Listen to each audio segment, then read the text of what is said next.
Hello and welcome. You're watching Sabha TV. I'm Rajya. Let's have a look at the top headlines of the day so far.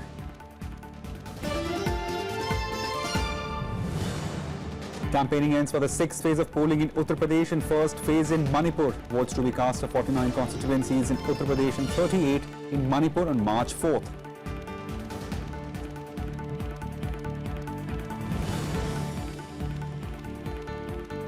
Electioneering in full swing in UP. BJP party President Amit Shah addresses rally in Azamgarh and roadshow in Gorakhpur. Chief Minister Akhilesh Yadav addresses 7 rallies in Balia.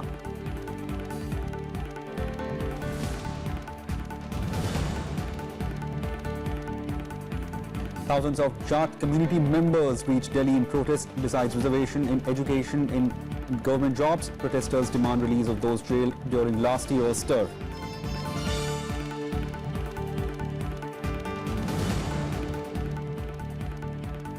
And British Prime Minister Theresa May suffers setback to Brexit timetable. Upper House of the Parliament presses amendments that sends back the bill to the House of Commons for further debate.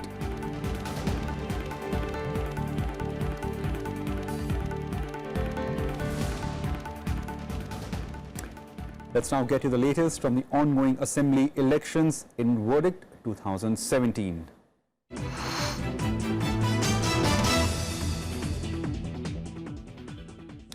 Campaigning for the sixth and penultimate phase of polling in Uttar Pradesh ended on Thursday. 49 constituencies spread across 7 districts will vote in this phase on March 4th. 635 candidates, including 63 women, are in fray in Azamgarh, Gorakhpur, Balia, Kushinagar, Devaria, Maharajganj and Mau in this phase. 1,72 lakh voters are eligible to exercise their franchise. The BSP is contesting in all 49 seats, while BJP is fielding candidates in 45. The SP will fight on 40, whereas its ally Congress on 10 seats. The RLD-2 will contest elections on 36 seats.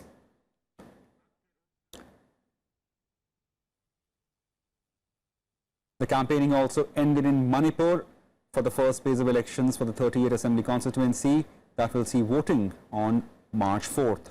168 candidates are in fray. BJP is contesting on all 60 seats. Congress hasn't fielded candidates in Choshanpur and Kangpokpi constituencies. There are 11 independents. The UNC is fighting on 15 seats. The other parties in the race are Irom Sharmila's People Resurgence and Justice Alliance, the Left Democratic Front and Naga People's Front.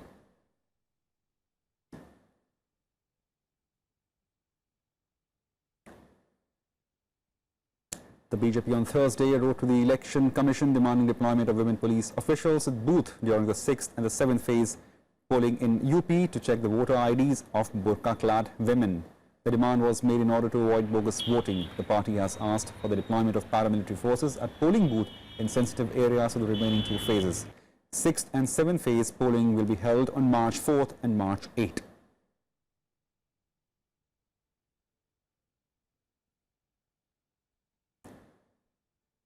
The campaigning reached its peak on Thursday for the 6th phase of Uttar Pradesh Assembly elections. Key leaders of the major political parties held multiple rallies and roadshow at various places in the state. Chief Minister Akhilesh Yadav targeted Prime Minister Modi in his first rally in Balia and said Prime Minister makes a lot of noise but delivers little. He also highlighted development schemes and welfare schemes of his government. Akhilesh Yadav's wife and MP Dimple Yadav also held 3 rallies in Azamgarh.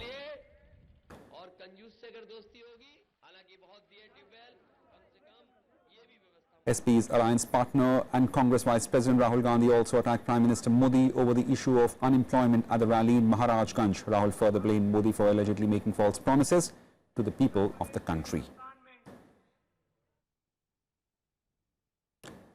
Meanwhile, on the last phase of campaigning for the sixth phase, BJP President Amit Shah held a roadshow in Gorakhpur along with BJP MLA Yogi Adityanath. Addressing the crowd, Shah maintained that BJP will get full majority in UP and people are with the Prime Minister. He slammed the ruling SP government over stalled development in the state.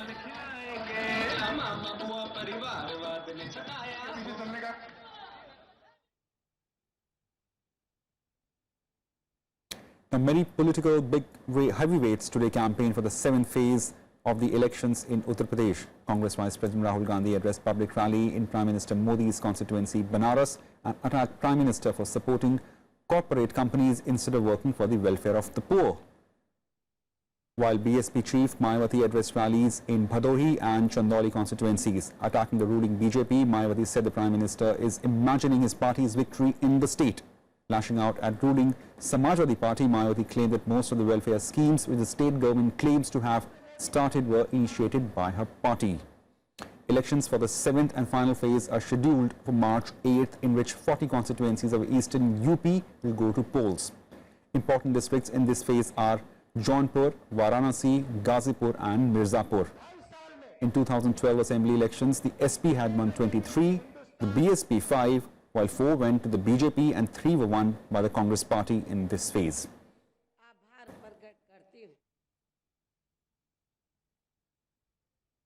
BJP अपने किसी भी चेहरे को प्रदेश के मुख्यमंत्री के रूप में पेश करने की अपनी अभी तक की हिम्मत नहीं दिखा पा रही, तो अब कांग्रेस पार्टी भी यहाँ सपा के ऐसे दागी चेहरों के साथ ही गठबंधन करके ये चुनाव लड़ रही है।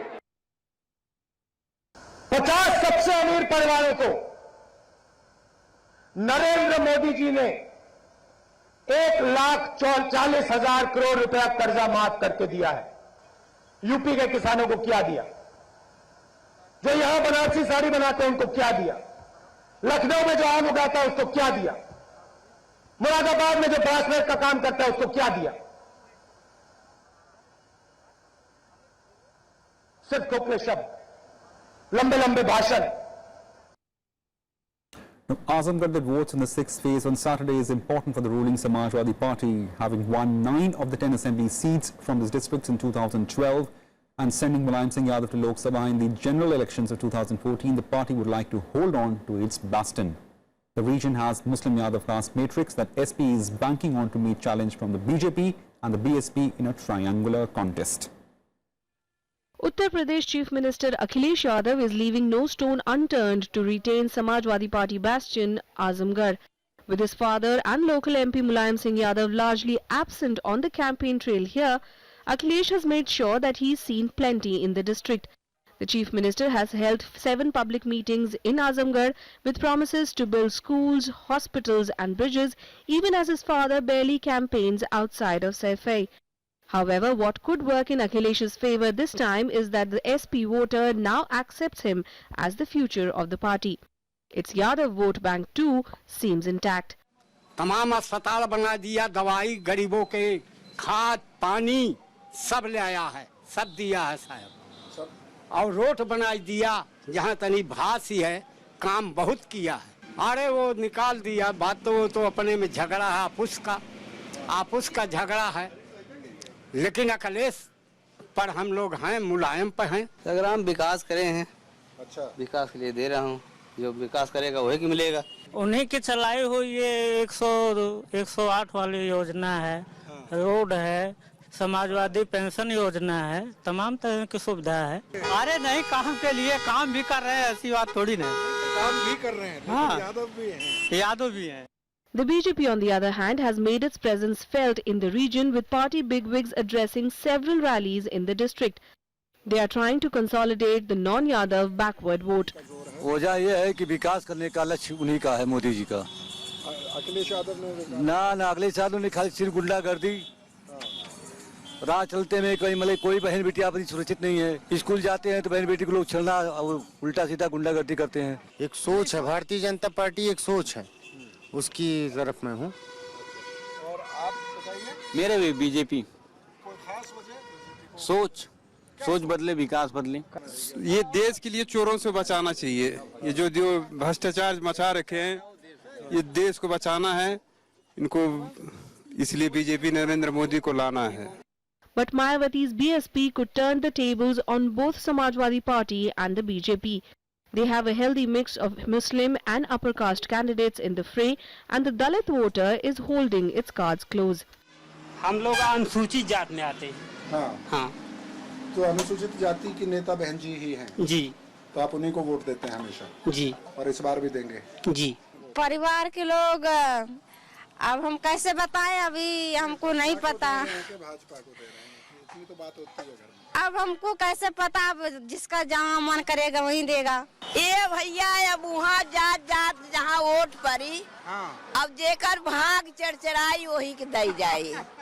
Clearly, the Samajwadi Party cannot rest on its laurels from 2012 when it won 9 of the 10 seats in Azamgarh.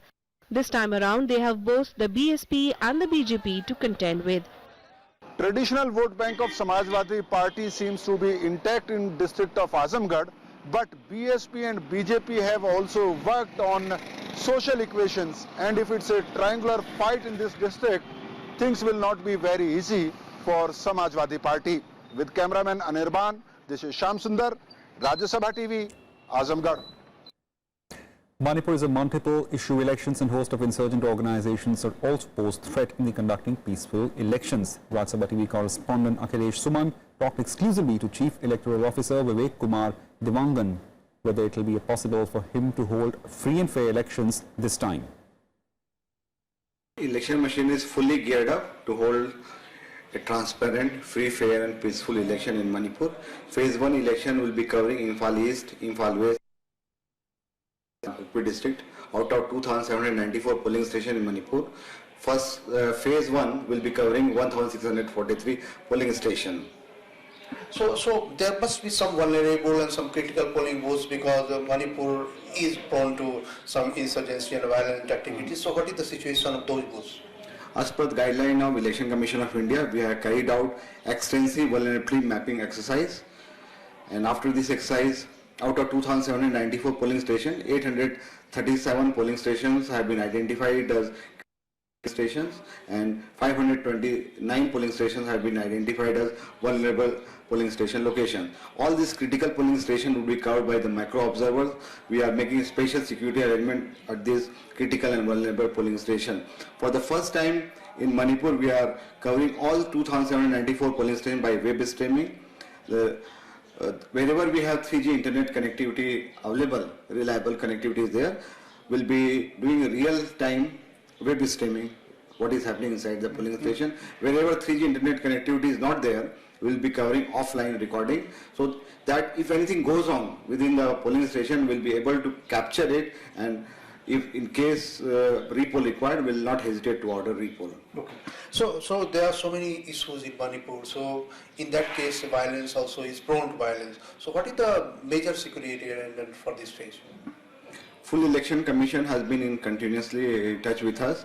They visited Manipur on 21st and 22nd February. Thereafter, they had 3 rounds of video conference with Chief Secretary, DGP and all the stakeholders. And we have mobilized all the security agencies, including Army, Assam Rifle. They have been advised to do area domination so that any insurgents, underground elements, they shall not be able to influence our voters. They will not be able to disturb our polling process.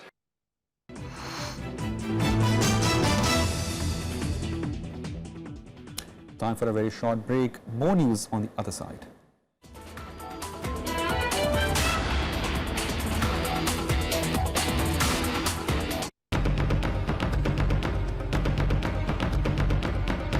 It's election time again.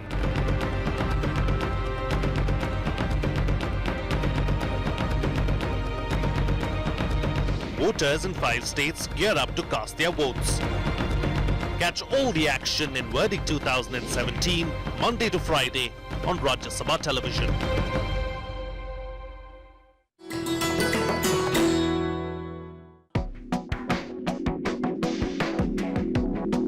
Jade was popular during Mughal era and gained prominence during Akbar's rule in 15th and 16th century.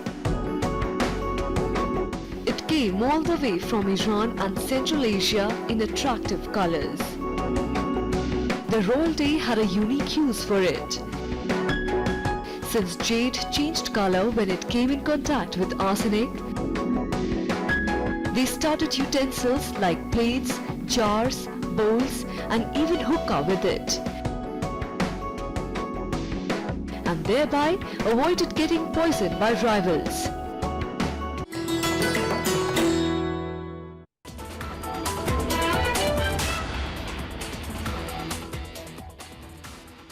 Welcome back. The RSS-backed ABVP today led a Save DU march that its organizers said was aimed at bringing back peace in Delhi University, accusing left organizations of inciting violence on campus over a seminar that was cancelled at Rajya College on February 22nd. Students who turned up from many colleges said they had come to protest against attempts to misguide youth.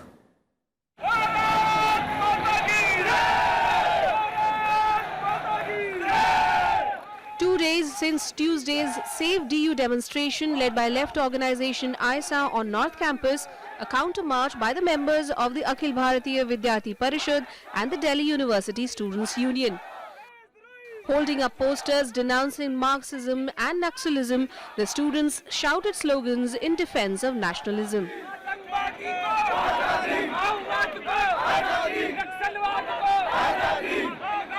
Carrying a giant national flag at the arts faculty, protesters demanded accountability for what they called police inaction against people who allegedly raised anti-India slogans at the Jawaharlal Nehru University last year. Delhi विश्वविद्यालय में देश विरोधी नारेबाजी 21 फरवरी को की गई। पिछले साल 9 फरवरी को जेएनयू में देश विरोधी नारेबाजी वामपंथियों के द्वारा की गई थी। हमारा दिल्ली विश्वविद्यालय प्रशासन से, दिल्ली पुलिस से और केंद्र सरकार से हमें मांग करते हैं, दिल्ली सरकार से मांग करते हैं कि ऐसे देशद्रोही तत्वों के खिलाफ तुरंत कार्रवाई की जाए। जिन भी लोगों ने कश्मीर की आज़ादी के, भारत के बर्बादी के नारे लगाए, उन लोगों को जेल के पीछे होना चाहिए, ना कि विश्वविद्यालयों में।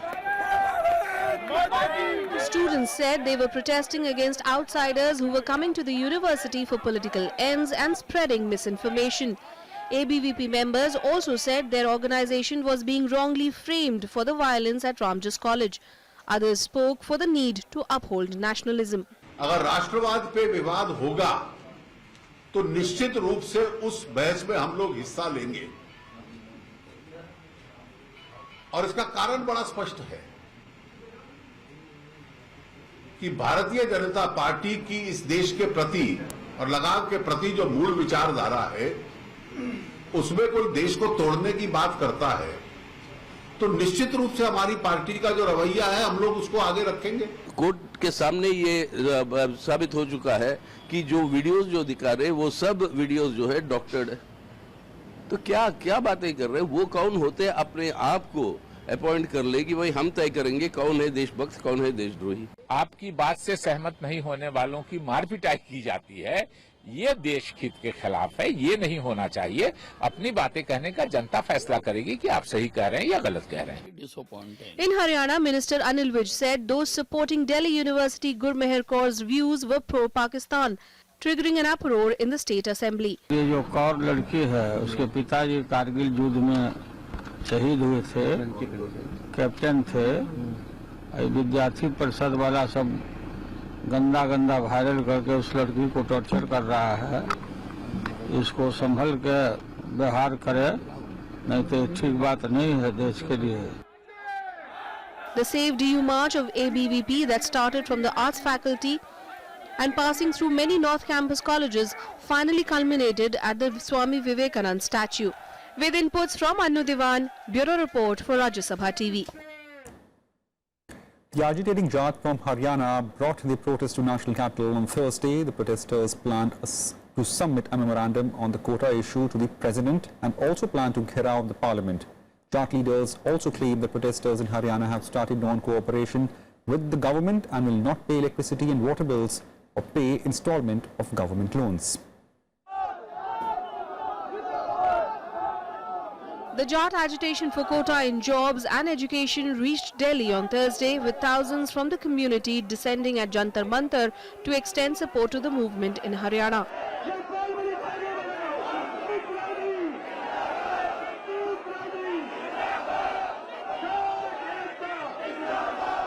देखिए, सरकार जो मामला कोर्ट में, इस पर तो कोर्ट ही सुनवाई करेगा, लेकिन जो बाकी 7 मांगे हैं उसके अलावा उस पर तो सरकार के हाथ में है वो सारी मांगे। मैसेज एक्चुअली केंद्र सरकार को मैसेज देने आए हैं, क्योंकि हरियाणा सरकार टोटली विफल रही है हमारी समस्याओं का समाधान करने में। तो हरियाणा में जितने भी हमारे भाई बंधु बैठे हैं, लगभग 20-25 लाख तक की क्राउड वहां बैठ चुका है रोडों पे, और 10 लाख लोग डेली धरने पे बैठते हैं और डेली जाते हैं 22 राज्यों में। Roads leading to the protest center were packed with Jat agitators from Uttar Pradesh, Haryana, Uttarakhand, Delhi and Punjab. If a solution is not found soon, Delhiites are in for a tough time ahead.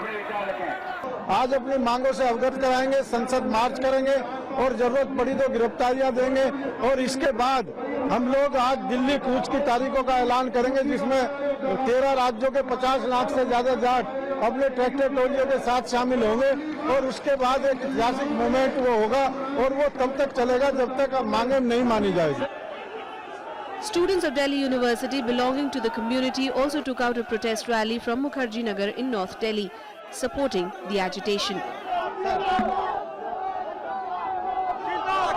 हम सारे जंतर मंतर जा रहे हैं, जाट आरक्षण की मांग हमारी और मोदी सरकार हमारी बात सुने. जो हरियाणा सरकार ने भाईचारा बिगाड़ा है, हम ये काला फटका नहीं, ये कफन बांध के निकले हैं. हम मरने के लिए तैयार है. अगर सरकार हमारी बातें नहीं सुनती तो हम किसी भी हद तक जा सकते हैं. Besides seeking quota in education and government jobs, Jats are demanding the release of those jailed during last year's stir, withdrawal of cases slabbed during the protest and government jobs for the kin of those killed and injured during the agitation. With inputs from Pranav Goswami, Bureau Report for Rajya Sabha TV. British Prime Minister Theresa May has suffered a serious setback to her Brexit timetable after the upper house of Parliament or the House of Lords passed amendment to the Brexit bill.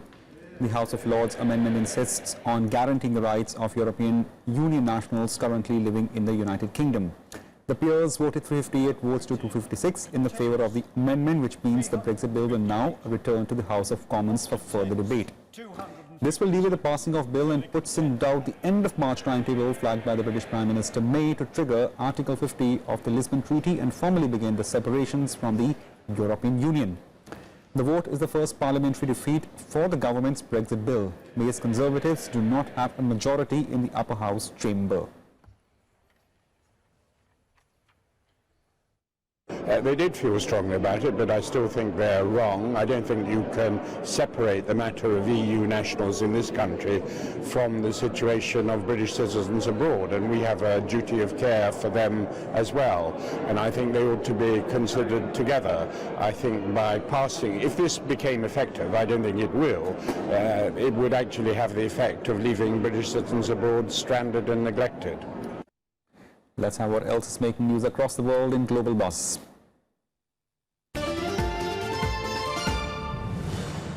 Residents in western Mosul's Mamoun district fled to the fighting zone as Iraqi forces fight Islamic State militants in the group's stronghold. US-backed Iraqi forces fought off counterattack by the militants during bad weather in the early hours of Thursday.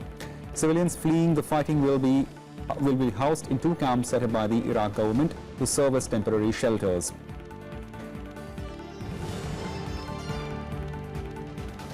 Syrian government forces have entered the city of Palmyra. The Syrian Observatory for Human Rights reporting that government troops and the allies fought their way into Palmyra on Wednesday, driving back the Islamic State militants who have held the historic city since December. Islamic State captured Palmyra, whose ancient ruins are UNESCO World Heritage Site, twice during Syria's 6-year conflict.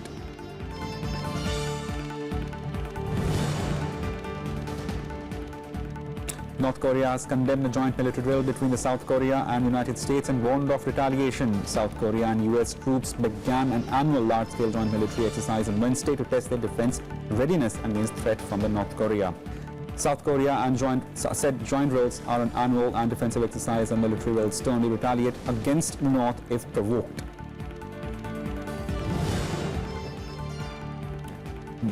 Malaysia will cancel visa-free entry for the North Koreans from March 6th. North Koreans will be required to obtain visa before entering Malaysia for reasons of national security.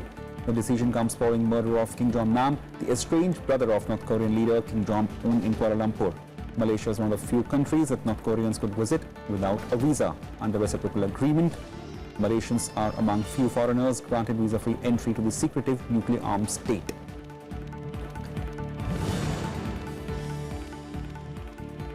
Belong to the second version of China's independent developed unmanned aerial vehicle or UAV, Huailong has successfully completed its maiden flight. With this, China becomes the second world power after USA to develop all-in-one large-scale spy and attack UAVs. The UAV has maximum flying height of 9,000 meters with a maximum speed of 370 kilometers per hour. Huailong 2 can carry about a dozen air-to-surface weapons on its 6-weapon rack.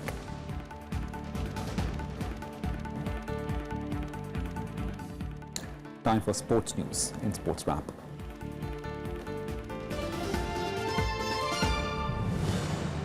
The support staff of Indian cricket team has turned down 25% hike offered by the BCCI. According to reports, the staff, including batting coach Sanjay Bangar and fielding coach R. Sridhar, have refused the offer as they were promised 100% raise by the former secretary Ajay Shirke and President Anurag Thakur.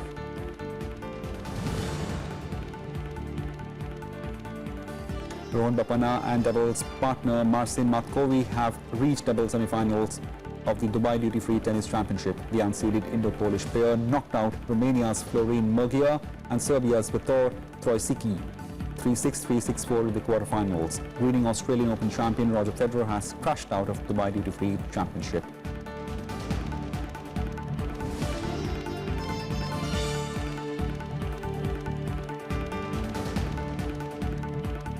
The 18-time Grand Slam winner lost to the world 116. Russia's Donsky 7-6, 7-6, 5-2.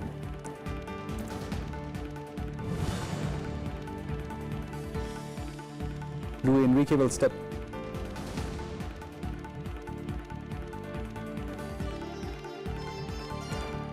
The 18-time Grand Slam winner lost to world number 116, Russia's Evgeny Donsky 3-6, 7-6, 7-6. Federer wasted 3 match points in the second set and led 5-2 in the third before losing to Donskoy.